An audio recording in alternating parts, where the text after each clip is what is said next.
2, this is 1. Radio check on uniform. How copy? 2 has you, Lima Charlie. Awesome, let's get the ATIS up at 270.1.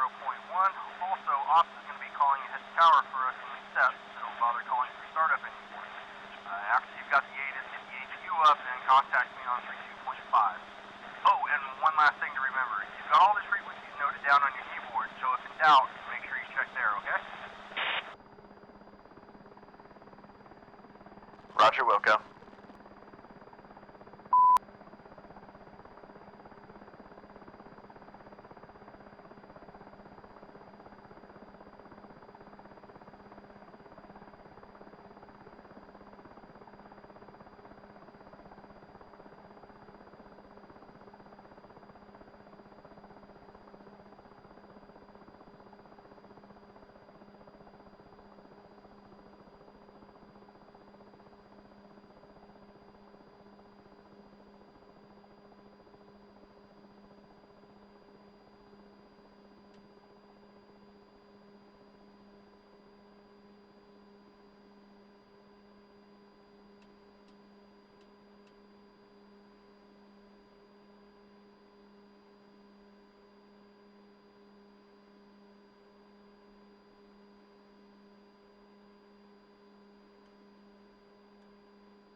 .13.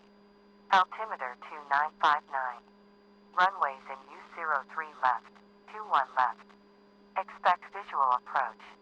Acknowledge receipt of information Kilo and advise aircraft type on first contact. Nellis Air Force Base information Kilo, time 0115. Wind 028 at 10. Visibility greater than 10 miles. Clear. Temperature 26. Dew point 13. Altimeter 2959. Runways in U03 left, 21 left. Expect visual approach. Acknowledge receipt of information Kilo and advise aircraft type on first contact. Nellis Air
Biff, this is 1. Radio check, Fox Mike.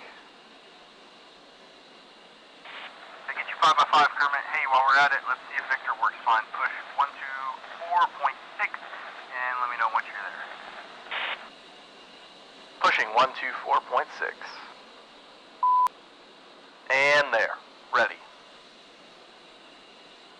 Okay, double 2, radio check, Victor. Roger, read you Lima Charlie. Very good. Go ahead and finish your startup and hit me up when you're ready for taxi.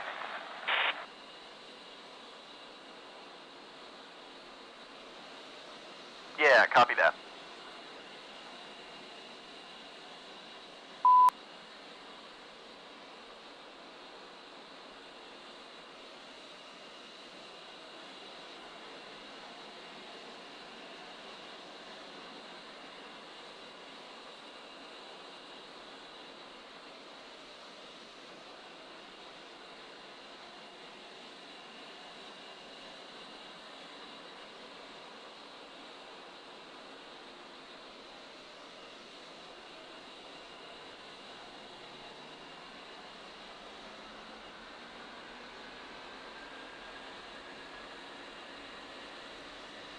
Pull up, pull up. Altitude, altitude.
1 is ready for taxi. Copy. Let me contact ground and let them know we're good to go. Raj.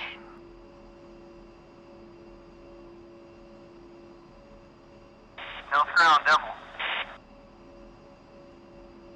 Go for ground, Devil. Double 1 flight is to A-10C II Thunder, ready for taxi with Kilo. Devil 1, taxi Charlie, Golf, Alpha, hold short, 03 left, cleared to cross 03 right. Taxi Charlie, Golf, Alpha, cleared to cross 03 right and hold short 03 left, Devil 1. Alright, Kermit, you're going to lead this one again. You're going to be doing a lot of navigation stuff on this sortie, so I'm going to sit conveniently behind you. Just watch how you're doing. Cool? Roger that. Great, go ahead and taxi to the active as instructed, and I'll follow you out. Solid copy.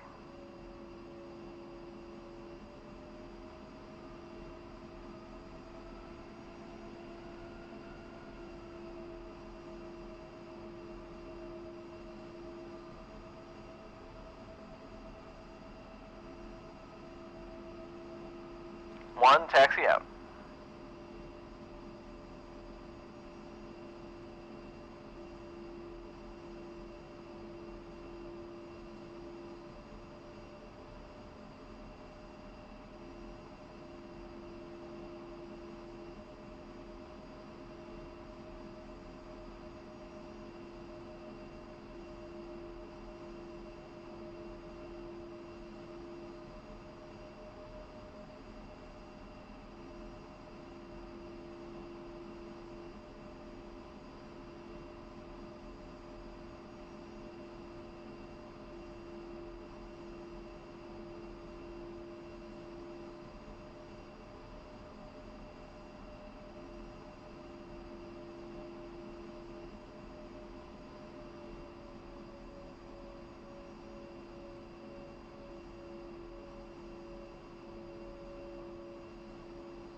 And 2's rolling.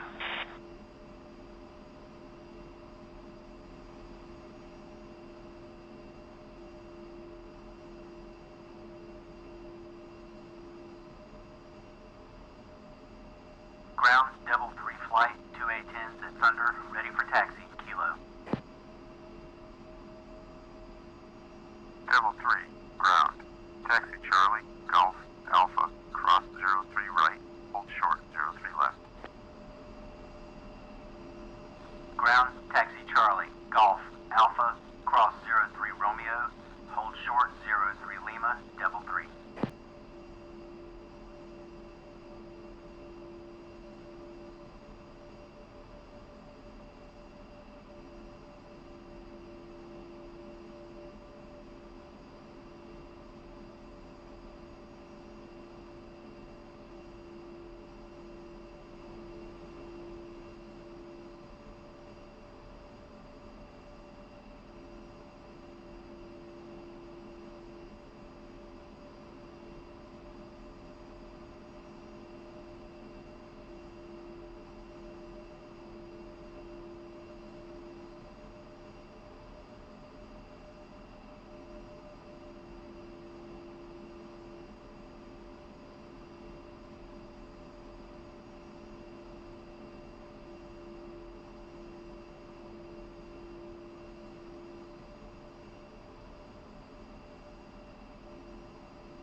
Looks like those Eagles are getting ready for a pretty big mission. Yep. I assume if we go back to the Persian Gulf, the Eagles are going to be one of the first aircraft in, right behind Seed after they clear a path. More than likely, they're going to be hitting command center, staging areas, and supply lines. Just like they did in Iraq. But if I remember correctly, back then they were just entering service. They didn't even have targeting pods installed on all the jets. They dropped a lot of Mark 82s under a constant hail of enemy AAA. I read a few books, and everyone was amazed about the sheer volume of what Saddam had on the ground. Yeah, it was a trial by fire for the F-15E and her crews. Some of their missions were pretty hairy, others weren't so bad. This time will be different, though, if we go back to that side of the world. Both sides will be using a lot more precision-guided munitions like paveways and JDAMs. That is, until it's safe enough to get low and dirty with the gun. In a conflict like this, our enemy is going to be better equipped and prepared, unlike what we're seeing in OEF and OIF. Raj, so much for the you don't need the oxygen mask part. Devil 1-2, contact tower at 327.7. Roger, contact the tower at 327.7.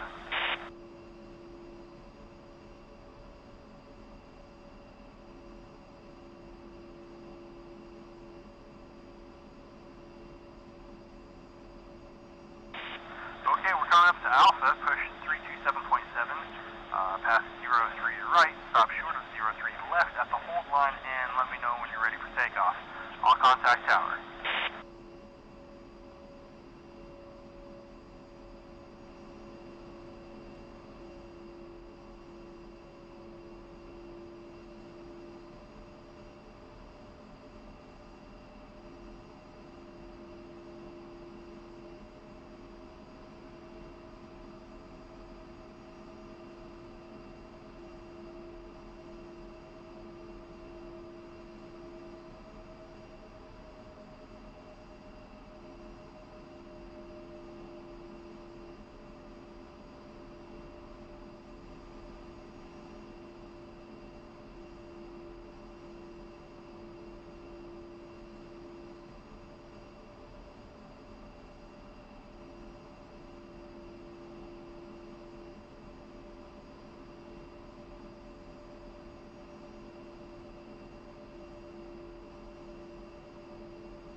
One, holding short, 03 left and up on tower. Nellis Tower, double one flight, holding short 403 left, ready for departure. Devil 1 Nellis Tower, winds are 028 for 10, cleared for takeoff runway 03 left. Please expedite your departure. Cleared for takeoff, runway 03 left, and we'll hurry it up for you. Double one. Alright, Kermit, go ahead, enter the active, and without stopping, get lined up and feed the power in and take off. Watch the instruments and reject the takeoff if you need to. I'll be a few seconds behind you. Raj.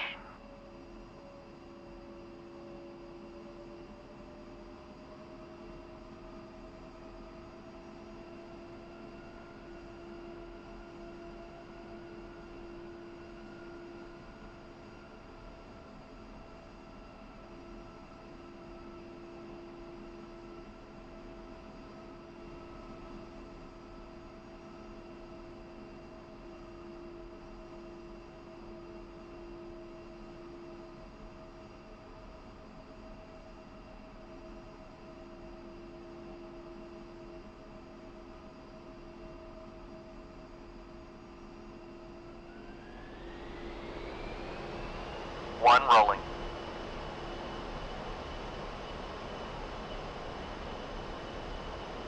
Two's rolling.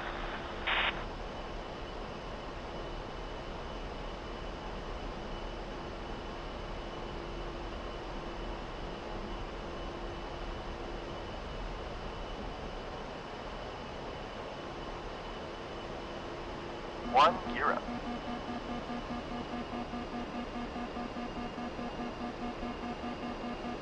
Okay, maintain that 5-degree climb out and look for 180 knots. Raj.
Devil 1, Nellis Tower, contact departure 385.4 Alpha Mike.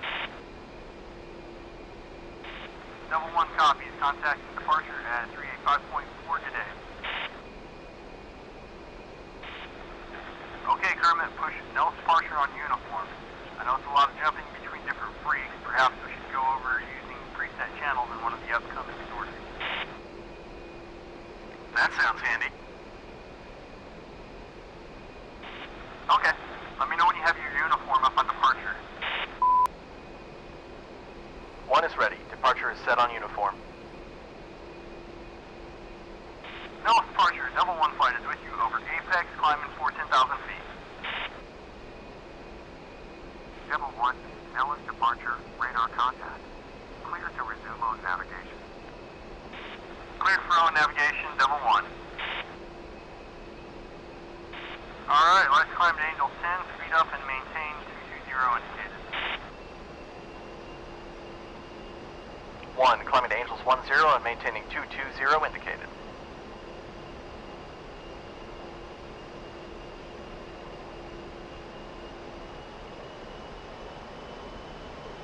Alright, Kermit, on the way to Muffet, let's go over some of the differences between the Alpha and Charlie concerning your navigation systems and how you use them for, wait for it, navigation. As you probably noticed, there are quite a few. A-firm. The left panel looks similar, engine controls too. But almost everything else in the cockpit, including the stick, is different. It took quite some time in the sim to get a handle on that. Yeah, about that stick, which is taken from a Viper, by the way. It's going to be imperative through the course of this training to learn HOTAS in such a way that when I say TMS up short, or pinky switch center, as I was, your fingers do what they need to do instinctively. You're going to need to be very proficient in your switchology in the Charlie. The HOTAS is a force multiplier if you can use it without having to stop too much and think about what you need to do. If you have to think on every button pressed or where the boat switch is, you're going to get behind the jet.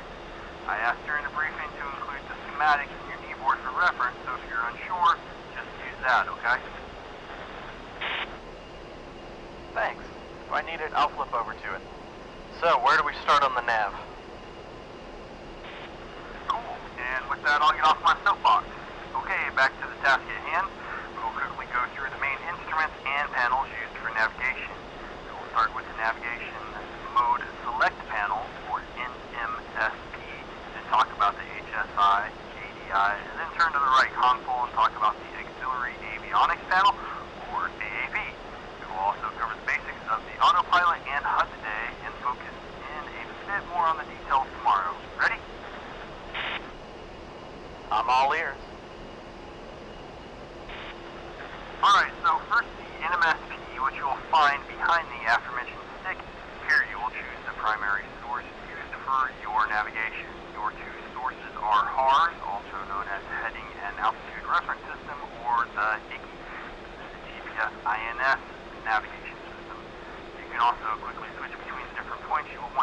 as your destination or reference, such as steer point, anchor point, TACAN, or ILS. Good so far? Yeah, we had something similar in the A-10A. Okay, gotcha. The HSI or horizontal situation indicator is located just above it, and I guess it didn't change that much. I'd say this is one of the most useful instruments, and it has lots of features that will make your life easier both during flying from point A to point B and during combat. We'll be returning to it in quite a few forthcoming sorties. Ready to move on? A-firm. I saw quite a few new cool features in the sim. Good, I'm sure you'll love them. Okay, moving back up, you'll find the ADI, or Attitude Directional Indicator. This is your artificial horizon and will be very useful for your ILS landing, amongst other things. Raj. On to the right console. Obviously, the most important piece of navigation equipment we have over here is going to be the CDU. It is one of the more advanced and complex pieces of equipment we have in the Charlie. Did you take your time and go through the descriptions of all the pages and functions?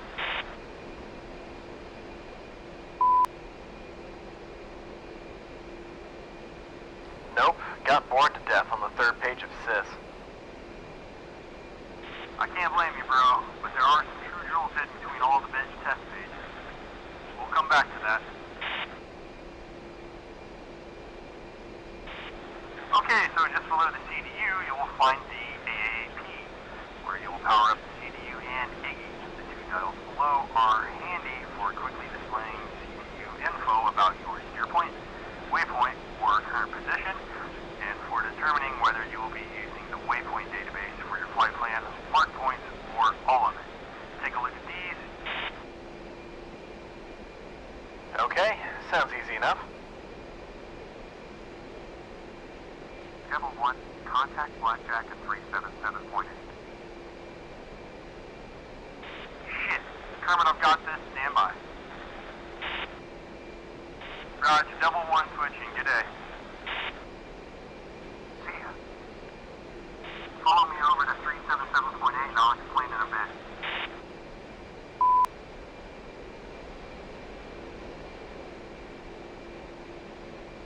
Raj. Blackjack, Devil 1 with you. South Mopa as fragged. Devil 1, Blackjack, radar contact, into the X-ray, and continuous on navigation. Enter through X-ray, Devil 1. Sorry about that. I got all wrapped up in that CDU talk and didn't realize we were getting close to that turn for waypoint 2. No problem. What's next? Just go ahead and follow the flight plan and make that turn towards waypoint 2. Once you do that and are happy with your newfound knowledge, let me know and we'll move on with the training.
is ready to move on.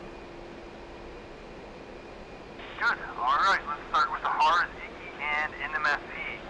There is no point in discussing the first one. You should know it inside and out, as it is the main navigation tool on the A model.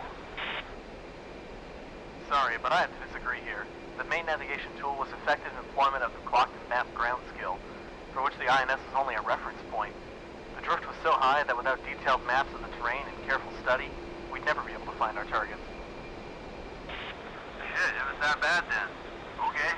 Well, the bottom line is that the Charlie uses HARS only as a backup system. As stated in the Dash 1, the Iggy navigation system is the aircraft's primary navigation system. It provides an accurate, worldwide navigation capability. The Iggy navigation system improves navigation accuracy by use of the Iggy. This system provides attitude, navigation, and vertical and horizontal steering information. Or something like that. Sounds like you're reading straight from the Dash 1. But yeah, we have something similar in the A319s. Right, of course you do. Oh, hey, by the way, during startup tomorrow, please remind me to tell you a little bit more about the different modes you can use for alignment. This is something important during the QRAs, which may be handy if you find yourself sitting alert either in the AOR. Raj, I'll try, but you may have to remind me to remind you. Okay, sounds fair. Now on to the NMFP. Think of our 4 lower buttons as a way to tell your jet which reference you should be using for navigation. The most obvious and most commonly used one would be the steer point button, which you'll find as the first one on the left. When selected, the button will have an illuminated green triangle, and the thick arrow on the HSI will be pointing towards your currently selected steer point, and the CDI will show your deviation from the chosen course. Good so far? Yeah, easy peasy. Alright, the next one is your anchor point button. Again, when selected, you'll see the green illuminated triangle. The anchor point, which most commonly is going to be bullseye, will be used as the reference for your navigation, making it the current steer point. Remember, you can set any waypoint or mark point as the anchor. Any questions?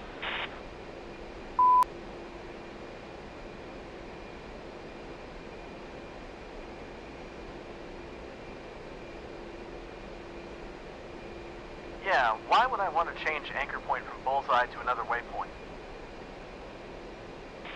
Imagine you're working with ground troops and you want to be able to quickly locate targets called by them. You may want to set their position as an anchor point.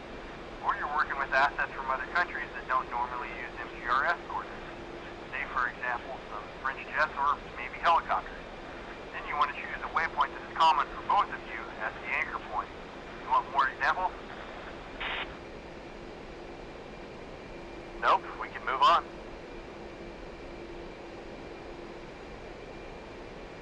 Okay, the following 2 buttons are mutually exclusive as they both use the CDI and range indicator on the HSI. The first one will make the thin bearing needle, also known as the bearing pointer 1, point to the TACAN station that you have tuned into on the TACAN panel. The second one will show you the glide slope information for the ILS localizer on the ADI. Okay. Alright, let's tune our TACAN into Groom Lake at this time, so using the channel select knobs for the TACAN, now choose 1/8 X-ray. After you have done that, go ahead and check how pressing the TACAN button will change the way in which your HSI and HUD behave. There is no point doing the same for ILS as we're too far away from any airport. But once you're good to go, press the steer point button again, and let me know when we can move on.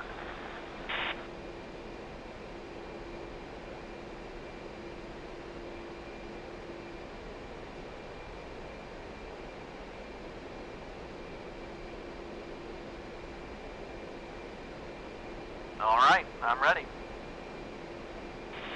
Okay, cool. We only have a few things left that we need to cover on the NMFB, so there's a switch called the PTR switch. It's in the middle of the panel, and this will stow or enable the yellow pitch bank steering bars and the course warning flag on the ADI.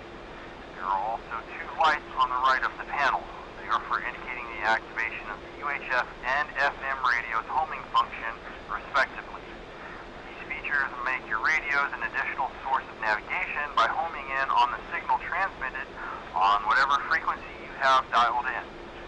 This is a handy feature which is most commonly used during CSAR missions. Anything else on the NMS piece, or can we move on? Yeah, what about the Tizzle button? Shit, forgot about that one. So Tizzle, well, we don't use it anymore. Raj? Another thing which I should have mentioned earlier is the difference between a waypoint and a steer point. So the CDU can store up to 2,050 waypoints, but unless one of them is selected as your steer point, no steering or navigational data will be displayed in your HUD, TAD, or HSI.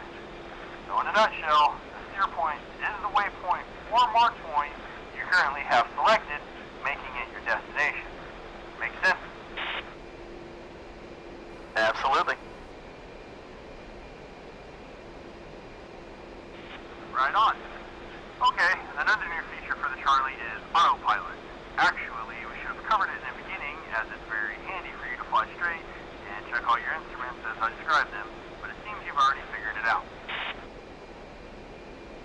Actually, we had it on the Alpha. What?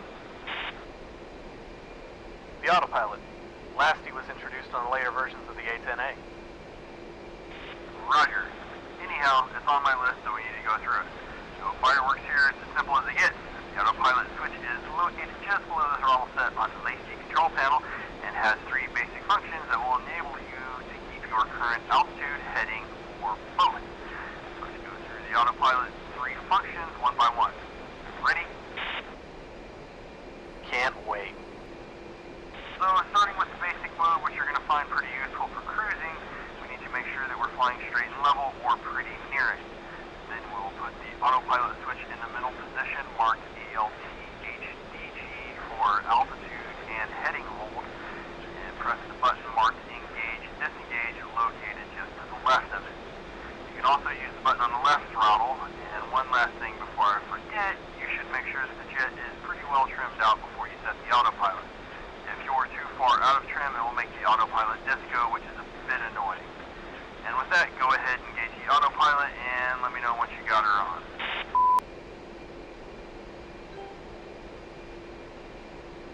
Autopilot is engaged. You'll see the indication that the autopilot is on the left side of the HUD, and you should get the chime in the helmet indicating that your autopilot is engaged. This mode is useful for cruising, especially if you fly in the lead position or are in route formation.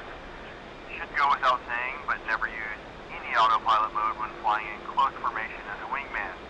Great. On to the second mode. Place the autopilot switch in the forward position, marked path. Done. Cool. Notice that the autopilot has not reacted to being put into path hold.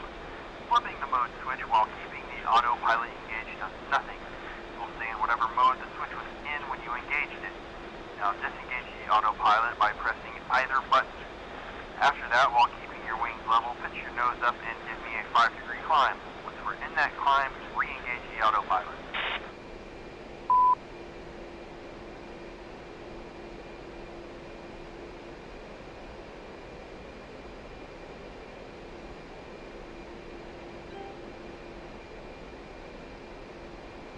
Okay, done that. 5-degree climb and autopilot is back on. Good. This mode will hold the desired path or heading while allowing you to put the aircraft into a climb or descent. Path hold will not hold bank and does not like rolls, so always make sure that the aircraft is well trimmed. Okay, let me know when you want to move on to the third and final mode. 2 is ready. Right on. This time we're going to force the autopilot to disengage without hitting any buttons. I want you to gently but firmly push the nose over, and you should feel the autopilot try to right the aircraft initially, then it gives up and takes off. Do that now.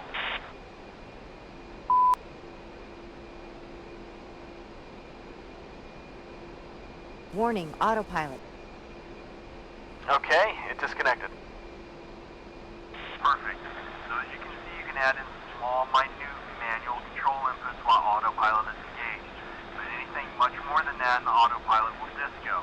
Now this is handy if you need to make quick, split-second reactionary maneuvers, then you don't have to think about and take the time to hit a button to disconnect the autopilot. Huh, imagine that. Sweet. To get back to and trim for level flight, push the autopilot switch in the aft position marked ALT and enter a 15-degree left turn. Retrim and then turn the autopilot back on and let me know when that's done.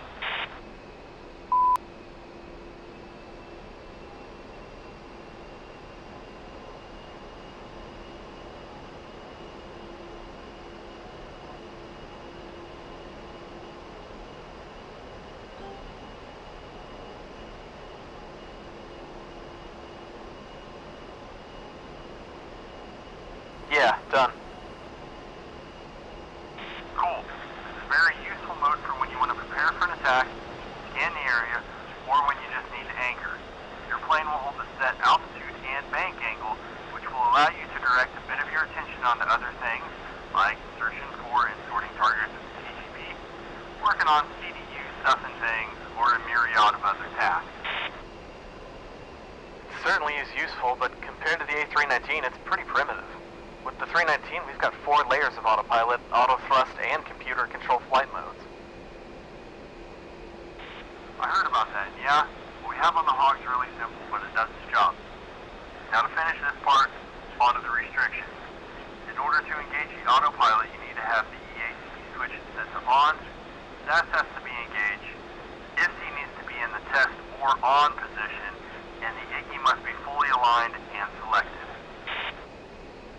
Okay, got that. Sweet. I think using the autopilot's pretty straightforward. Okay, turn back towards waypoint 2. Practice a bit using the different modes and let me know when you're ready to move on.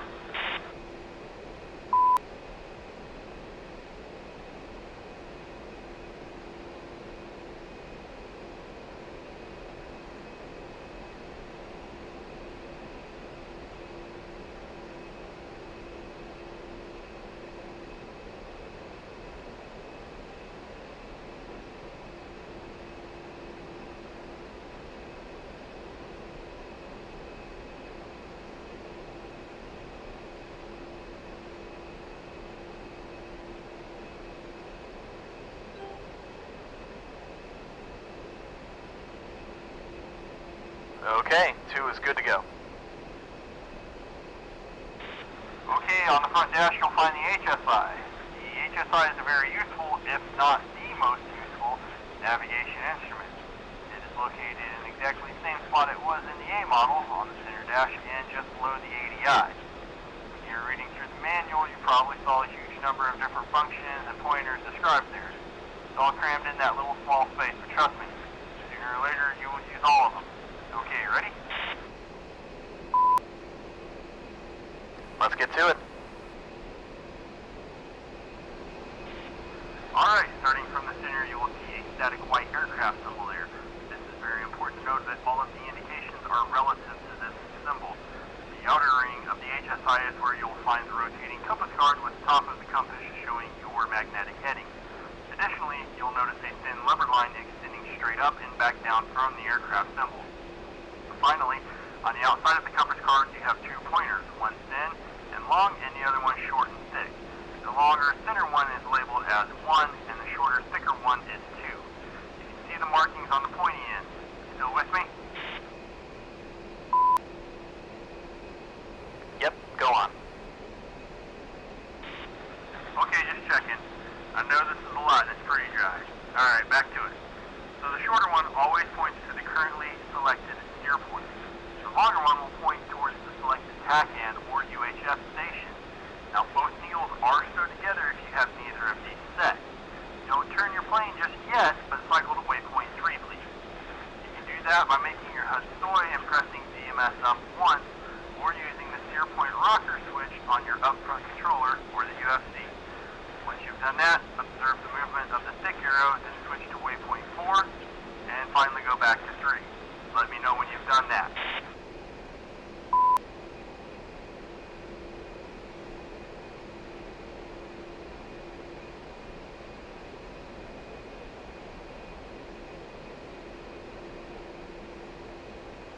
behaves in a similar manner as it did on the A model. Yeah, it's pretty standard, but it really shines when you use it in combination with the CDU. Before we move on, let's turn towards waypoint 3 before we get to Canada, eh?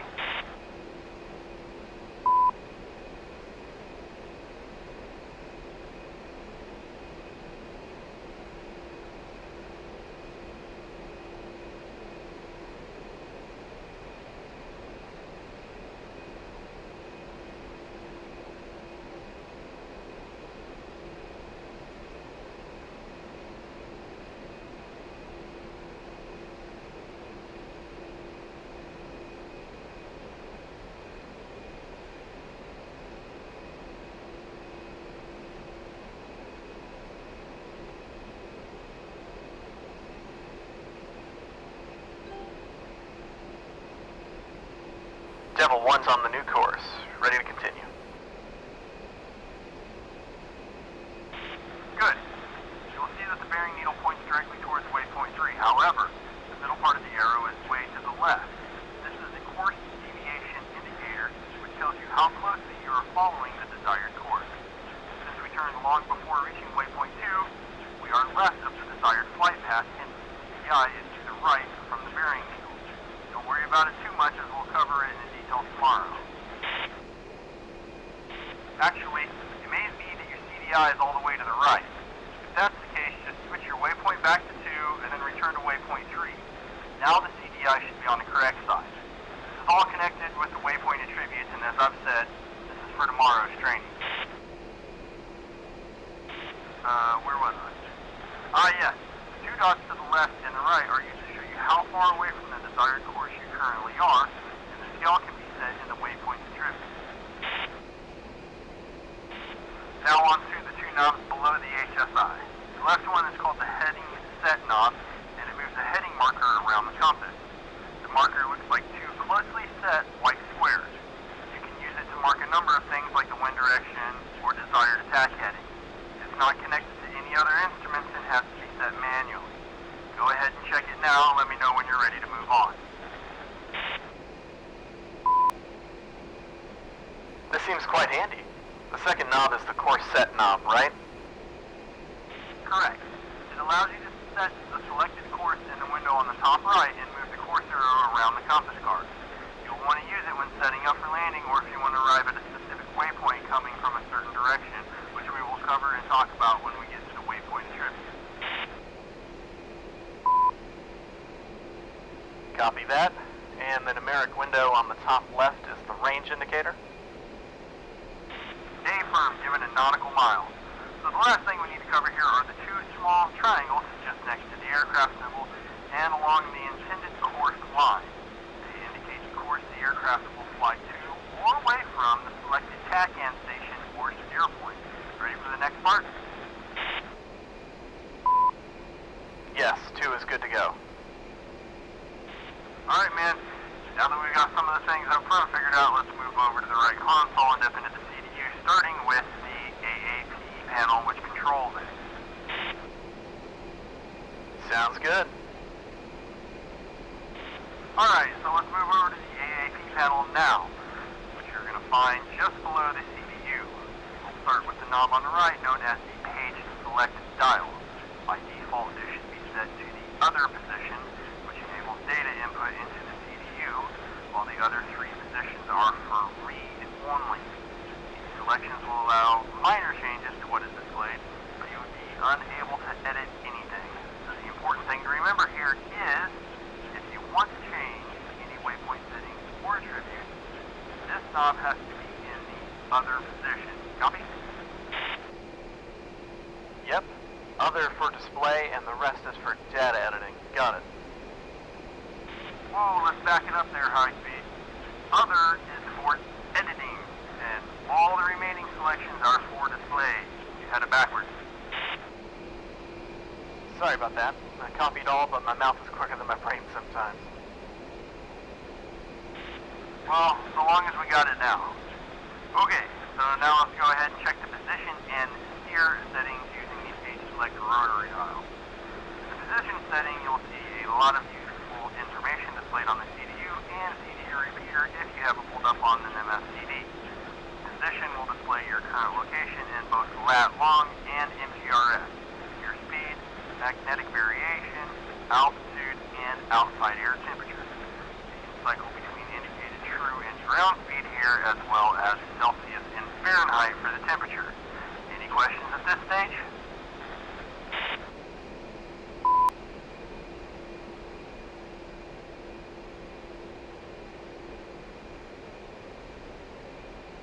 Yeah, could you tell me a bit more about the MGRS? Yeah, sure, I'd be happy to. I'm guessing you don't use it too much in the civilian side, so you may have gotten a little bit rusty on that front. I'll actually take this opportunity and we'll go over two systems, UTM and MGRS. So UTM is a grid square 100 by 100 kilometers across and consists of a number from 1 to 60 and a letter. It wasn't precise enough for our needs though, so MGRS was introduced. The way MGRS works is pretty straightforward. The first set of digits determines how far the chosen point is to the east from the southwestern corner of the UTM grid square. The second set is how far north it is. So a full 10-digit coordinate has 1 meter precision.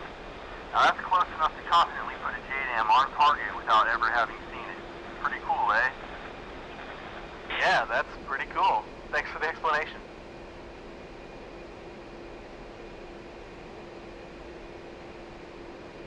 I'd appreciate going through differences between ground, true, and indicated speed once again.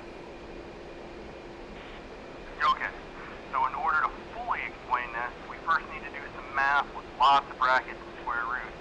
But I'll try to do this in a simplified way. Indicated airspeed, or IAS, is the speed reading uncorrected for instrument position and other errors. Basically, it's your pitot tube reading, and it's usually calibrated to reflect the pressure at sea level. Now, true airspeed is the actual speed of air going over the wings of the aircraft. Now, in order to get it, you take your indicated airspeed and add corrections for position error, instrument error, compressibility error, and density error. Finally, ground speed is your speed in relation to the ground and not the air. You get it by taking true airspeed and adding or subtracting the wind speed. Note that ground speed will be the only common reading for planes traveling at different altitudes. So if you want to synchronize your speed with other assets, use ground speed for that. Lastly, and most importantly, we use indicated airspeed for all of our performance data. So our takeoff, landing, stall, and all of your other speeds will be in terms of indicated airspeed.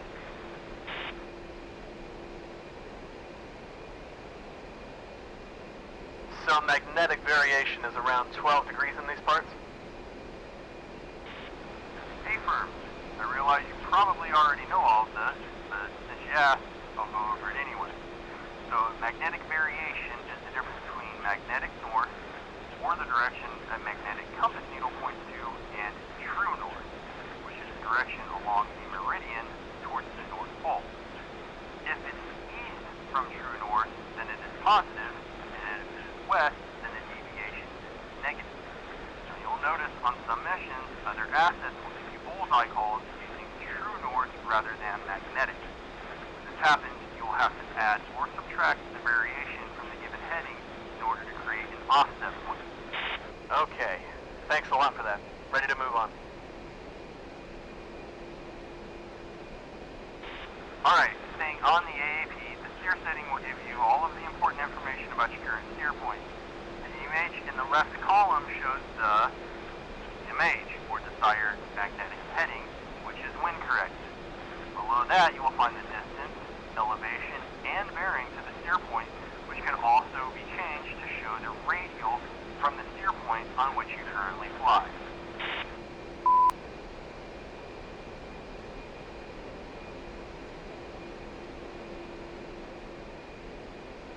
Got it. The right column shows time to go and desired time on target. The second option is especially useful if you want to coordinate with other assets. Plan on practicing it in one of the coming sources. If you set up a desired time on target, you will also be shown a speed required to arrive at exactly the specified time. Finally, you can see the current wind strength and direction. Have a look at it and let me know when you're ready to move on. Okay, ready to move on. Now on to the waypoint info page. Go ahead and switch your AAP page select switch to this position and let me know when you're there. Done. So this is a handy way to display the magnetic heading, distance, and time to go to 3 different points. Top right will show that information for the currently set waypoint. Bottom right is for the anchor point, while the bottom left gives you information about the steer point. The lines on the left side allow you to select the waypoint or mark point by either entering its number or letter, or by using the scratch pad to type in the name. And that's all for the right knob. When you're ready, let me know and we'll move on to the steer point dial. Okay, good to go. Okay, now we will briefly cover the flight plan fundamentals. So take a look at the left selector knob on the AAP. This is known as the steer point dial, and it should be in the flight plan position. In this mode, you will see the whole flight plan displayed on the tab, with waypoints connected by a green line. These green lines connecting waypoints together are known as waypoint lines for some weird reason. You may need to decrease the scale of your TAD or zoom out to see the entire flight plan. Now in order to do so, you first have to make it soy by long pressing the coolie hat on your throttle to the left or right depending on which MFCP is currently displaying the TAD. Or you can soy the TAD by pressing whichever OSB corresponds to where it says TAD. After you have the TAD set as soy, then press down on the data management switch, or DMS down, on the stick to increase the range and zoom out. Conversely, pressing up will decrease the range. So I'd like you to now move the zoom out on the TAD until you can see your flight plan in its entirety, and give me a heads up when you're caught up. Okay, I decreased the scale of the TAD to the point that I can see my entire flight plan. Right on. The CDU will default into automatic flight plan sequencing. In this mode, the waypoints will automatically switch to the next one once you pass the previous one. There are applications where this is not desirable, and we'll go over them later on. Following so far? Yeah, if I'm tracking, and as I understand it, in this mode, the TAD will only display waypoints that are part of the flight plan, right? Even if I had more waypoints stored in the CDU? Exactly. Remember that the system can store up to 2,050 waypoints, with those numbered 1 through 50 called mission waypoints. The rest, numbering 51 through 2,050, are called navigation waypoints. You will notice that part of the navigation waypoints are already assigned to airfields and cannot be edited, but we'll get back to that on tomorrow's sortie. On top of all that, we also have our mark points, which are labeled with letters. These will go from A to Z, while allowing you to use 25 of the available 26 letters. Oh, and one more thing to remember, that when in flight plan mode, you will only be able to move through the waypoints which are part of the flight plan. So you won't be able to set anything that is not in the flight plan as your steer point. Why can't you use all 26? I didn't catch that. One more time, please. Yeah, why can we use only 25 out of 26? I guess that I should have said you can only add up to 25 mark points manually. Mark point Zulu is set automatically as a marker for the site of your last weapons employment. Mark point Z is a very handy thing, but that is a lesson for another day. Okay, copy that. Now, if you want to display mark points, you're going to need that left selector knob in the middle position labeled, you guessed it, mark. You should not have any mark points stored in the system at this point, but we'll cover their use on another sortie, as they are mostly used for marking targets. Alright, got it. The third position is marked mission, and it will give you access to your entire waypoint database. Go ahead and move the switch into the mission position now, please. Done.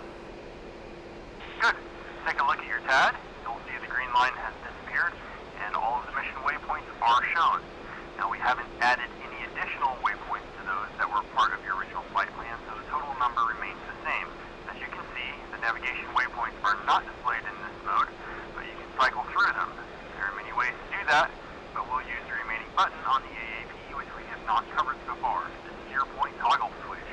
By pressing it up or down, you can change your selected steer point. Go ahead and cycle it up until you get Nellis.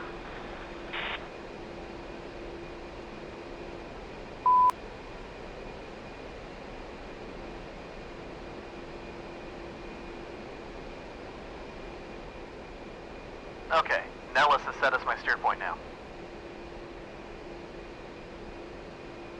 Word. To wrap up today's training, Sortie, let's talk about the HUD. Before we do that, though, let's turn back towards Sally. So pull up and turn towards waypoint 4. Return to Angel 10, and let's try and keep 220 and 50 speed.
2 is on course for MOPA and at Angels 10. Let's talk about those HUD things. Fair enough. So I left this lesson for the end. I don't think there's a big difference between the HUD and the Alpha and Charlie, so we can go over it pretty quickly.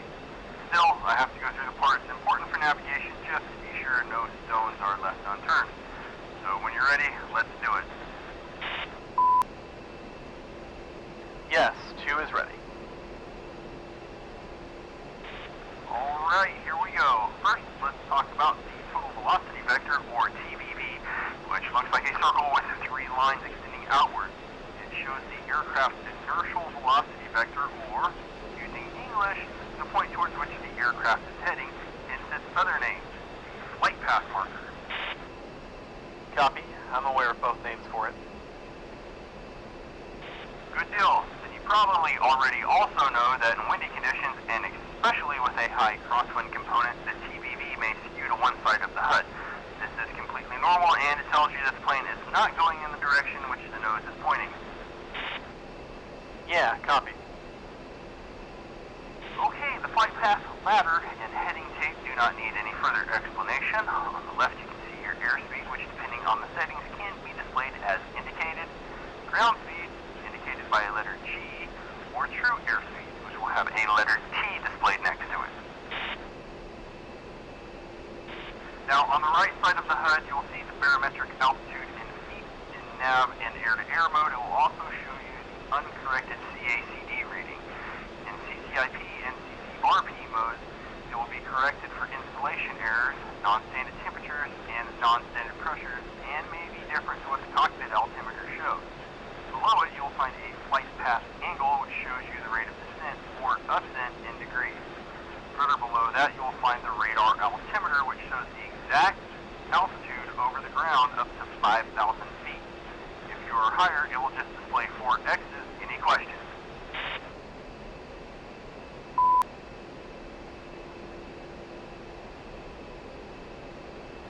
said that you can change between displaying indicated, true, and ground speed on the HUD. How do you do that? Shit, I should have shown that to you on the ground during startup. First, you have to put the IFC switch into the test position. You'll see a number of different menu items showing up on your HUD. Using the select rocker on the UFC, move the arrow to the display mode line, and once you're there, press enter. The airspeed option lets you choose between true, ground, indicated airspeed, and Mach indicated airspeed. In this last mode, you'll also see the Mach number next to the speed readout. You change the options using the data rocker switch. Once you're happy, just switch the FC back into the on position. We will cover that in depth tomorrow.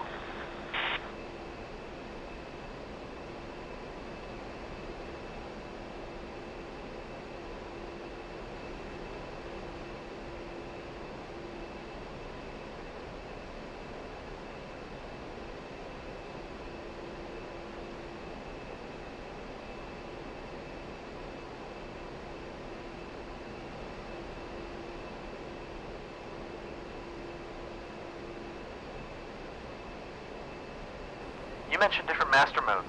How do you switch between those? Okay, when you get these switches set to the on position, you can cycle through the 5 different master HUD modes using the master mode control button on the stick. These are nav for navigation, gun, CCIP, and CCRP release modes, and finally, air-to-air. The last one is enabled when you hold the button for a few seconds. Ready to move on. Okay, with speed and altitude covered, we need to move on. Make sure you're in nav mode if you would, please. Your steer point is shown as a small square on your HUD. You'll also notice that there is a line extending from the TVB towards it. If the steer point is outside of the HUD field of view, the designation cue will change. Go ahead and turn 90 degrees to the left and observe the marking on your HUD, and let me know what you can see.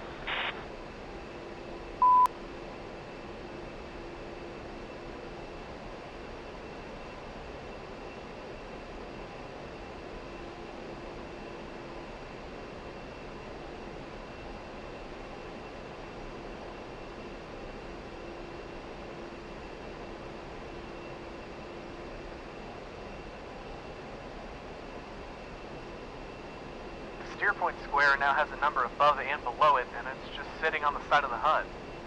And the line coming out of the box is now attached to the TVV. Yep. Okay, that line is pointing in the direction towards the steer point off of the TVB. This line is known as the C line. It is worth noting that the C line is not exclusive to the TVB and steer point, but that's a lesson for another time. Okay, so the box that is nailed to the side of the HUD is showing you which side of the jet the steer point is on.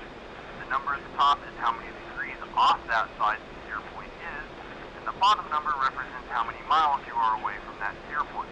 So for instance, if that box was on the right side of my HUD and had a 120 on top and 13 below, I'd know that the steer point is off by 4 o'clock and 13 miles behind me. Okay, return to course now please, and let me know when we can continue.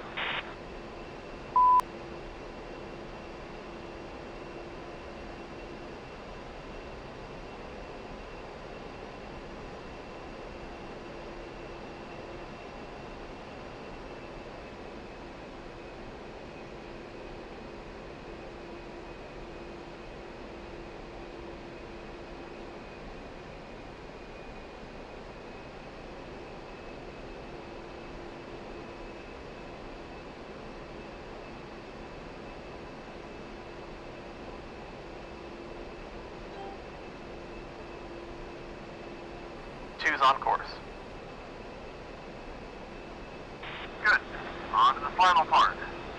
So some more information can be found in the bottom right corner of the HUD pertaining to our steer point. And that's going to be just below the radar altimeter.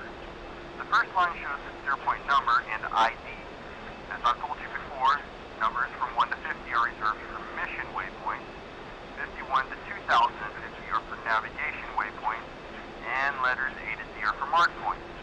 And the ID is going to be whatever you've named that waypoint, like Vincent, IP, or whatever, okay? Yep, copy that. The second line shows distance to steer point and target elevation. The first part is self-explanatory. The second one we'll cover in detail during weapons training, but for now, it's showing the elevation source at DCS. We can manually input our target's elevation, which will be displayed instead of DCS. Alright. The third line shows you time to go and time on target delta. Time to go simply shows how long it will take you to arrive at the steer point with your current speed. Time on target delta will only work if you have set the desired time on target, which is something we're going to be covering tomorrow. Looks like tomorrow's sortie will be pretty intensive. Yes, we'll do a lot of practical exercises. On the ground, you'll build your own flight plan, and then in the air, we'll practice changing waypoint attributes, creating new waypoints and mark points, changing anchor points, and using the desired time on target function. I can't wait. Just make sure you're well prepared and read all the operating manuals for navigation, okay? Yeah, copy. Okay, the last line shows the current time, but it can also be used for a time hack. This is a good way to synchronize actions with other assets and may be used in combination with desired time on target or separately. However, it's a bit counterintuitive when you use it for the first time, so let's go through the process before trying it out. Ready?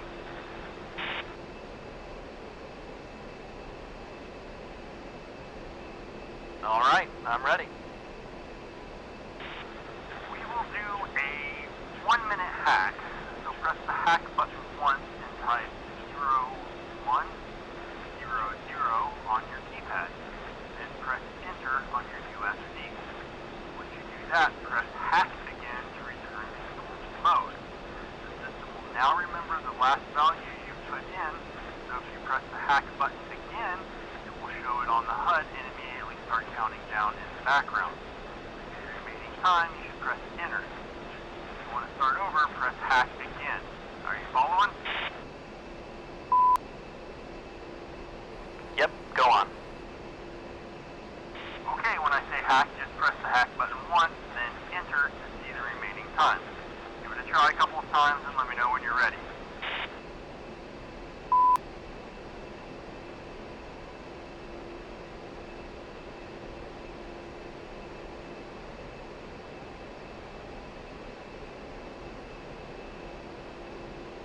Okay, good to go. Alright, 3, 2, 1, hack. Okay, when we get to 0, I will change the formation to trail, meaning that I'll go behind you, okay? Sounds fun.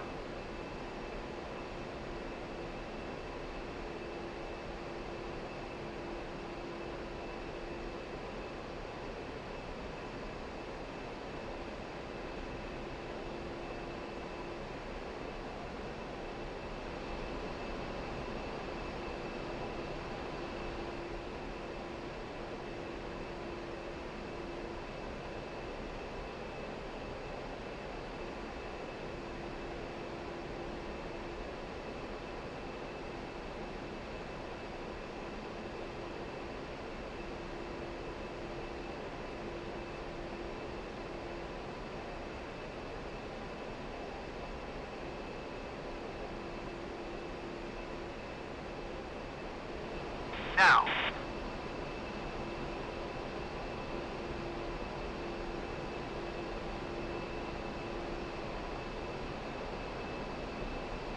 alright, to return to normal mode, press the hack button again. Hey, good job today, Kermit. Alright, time to go home. Hey Biff, when we were going through the HUD, you said that you've been told that there was no big difference between the A and the Charlie. So, have you not flown on the A's before? Negative. I started with Charlie here in Nellis when they were testing them. Took a couple of the experienced Alpha drivers, but also some of the new pilots. Yeah, I know they were tested in Nevada. I also heard a lot about the A+. Yeah, I heard that as well. Some kind of project going on in parallel with Charlie. It's started by the National Guard, right? A firm. It's a longer story, though. Hold that thought. I need to clear us out of this airspace. Stand by one.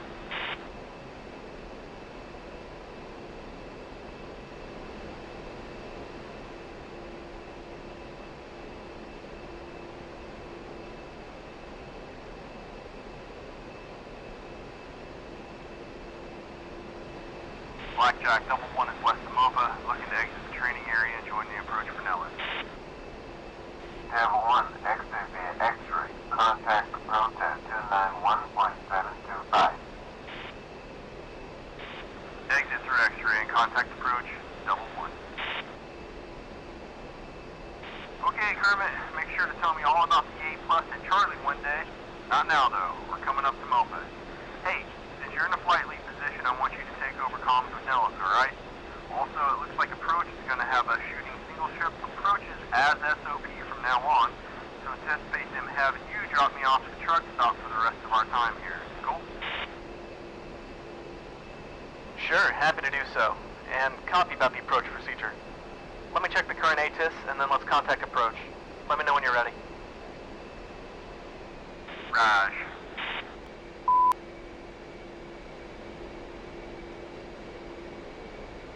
Nellis Air Force Base information mic, time 0155.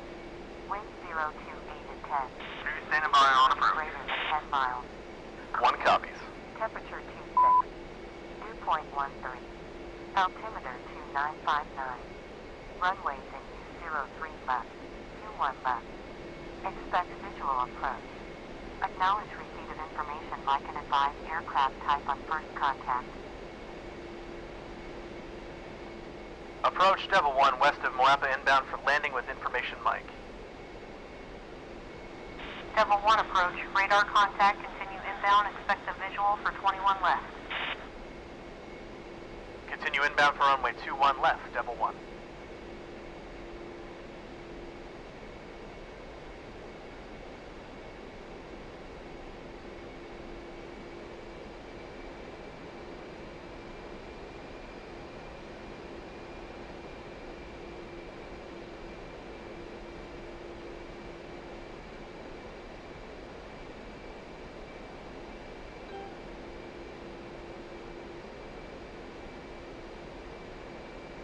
Devil 1, descend and maintain 5,000.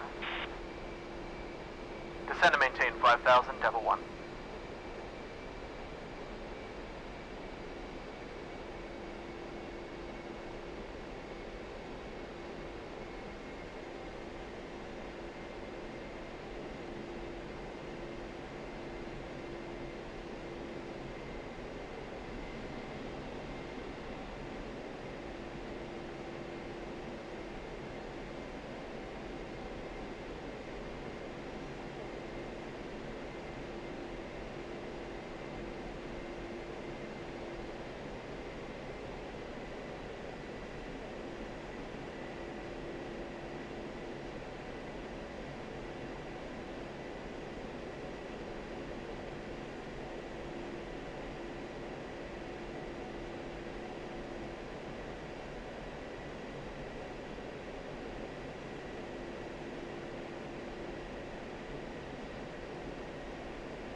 Devil 1-2, enter a right-hand orbit over the truck stop for spacing.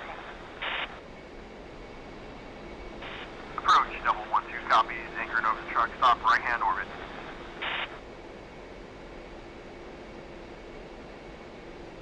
Devil 1, contact tower at 3277, good day.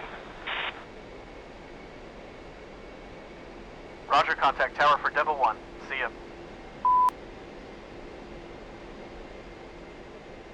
Nellis Tower, Devil 1-1, runway 21 left, full stop. Devil 1-1, wind is 028 for 10, check landing gear, clear to land, runway 21 left. Cleared to land, 21 left, Devil 1-1.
Altitude, altitude.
Okay, I'm safe on the deck. Raj, taxi it back to Thunder and I'll catch up with you there. Devil 1-1, contact ground on 257.8. Roger, contacting ground on 257.8, Devil 1-1. Nellis Tower, Devil 1-2 on final for runway 21, full stop. Devil 1-2, wind star 028 for 10, check landing gear, you're clear to land, runway 21 left. Clear to land, 21 left, Devil 1-2.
Nellis ground, double 11, vacating 21 left via Alpha. Double 11, taxi Alpha, Golf, Charlie, for Thunder. Taxi Alpha, Golf, Charlie for double 11.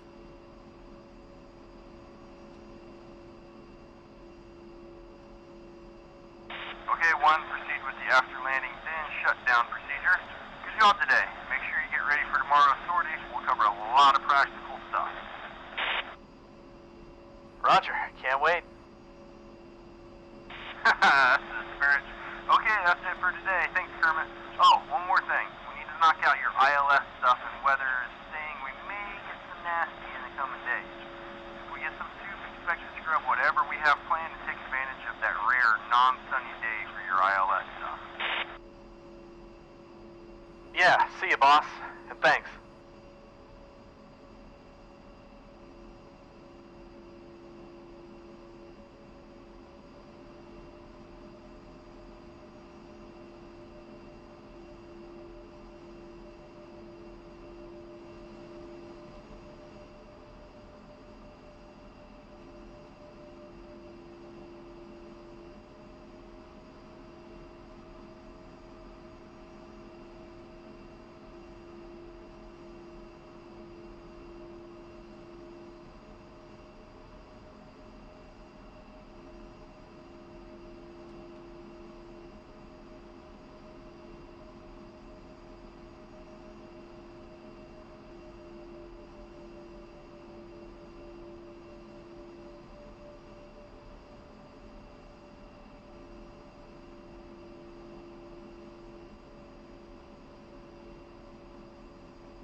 on deck.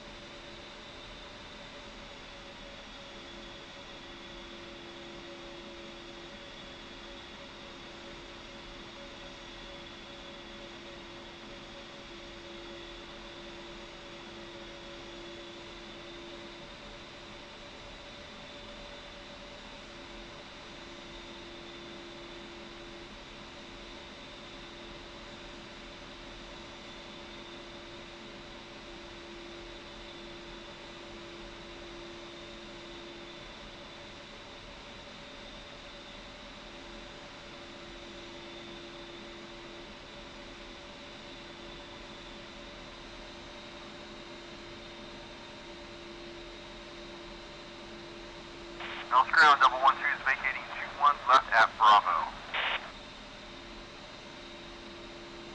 112